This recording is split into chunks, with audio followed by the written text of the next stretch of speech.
شب برات کی رات ہر انسان کی دعا قبول کی جاتی ہے۔ جو بھی مانگتا ہے بارگاہ خداوندی میں ان کی دعاؤں کو رد نہیں کیا جاتا، قبول کیا جاتا ہے۔ اور اس رات کے اندر سارے انسانوں کے جتنا دنیا میں رہتے ہیں رزقوں کے فیصلے کیے جاتے ہیں، مال کے فیصلے کیے جاتے ہیں،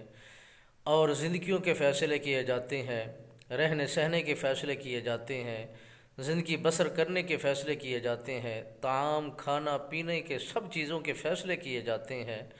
مگر نبی آخر الزماں صلی اللہ علیہ وسلم سرکار نے فرمایا جو شراب پیتے ہیں اس رات ان کی دعا قبول نہیں ہوتی، جو زنا کرتے ہیں ان کی بھی اس رات دعا قبول نہیں ہوتی، اور جو جادوگر ہوتے ہیں، جادو ٹونا کرنے والے ہوتے ہیں ان کی بھی دعا قبول نہیں ہوتی، جو کاہن ہوتے ہیں ان کی بھی دعا قبول نہیں ہوتی۔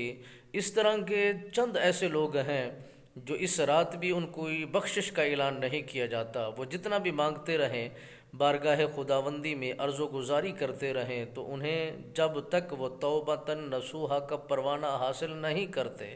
سچے دل سے وہ توبہ نہیں کرتے، مالک بے نیاز اس عظیم رات بھی ان پر رحم نہیں کرتا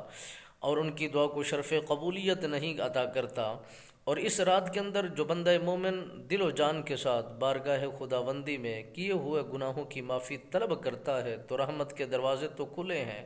میرا خالق و مالک بے حساب معاف کرنے والا ہے، اپنے بندوں سے بے تحاشا محبت کرنے والا ہے۔ جب بھی بندہ مانگتا ہے تو اس کے مانگنے میں تاخیر ضرور ہے، اس کے عطا کرنے میں کوئی دیر نہیں ہے۔ بس ایک دفعہ بندہ اپنے مالک حقیقی کو بلاتا ہے، وہ 70 دفعہ جواب عنایت فرماتا ہے۔ ماں بہن بھائیوں سے بڑھ کر وہ محبت کرنے والا وہ خالق و مالک ہے، جہان کو پالنے والا مالک بے نیاز ہے،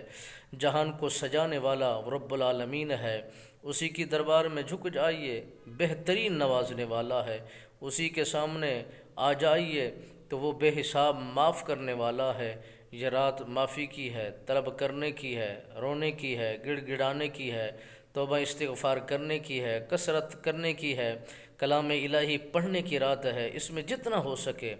اللہ کو راضی کیجیے اور اپنے ملک پاکستان کی بقا کی خاطر دعا کیجیے تو انشاءاللہ مالک بے نیاز ہمیں دنیا آخرت کی سرخری کا پروانہ عطا فرمائے گا۔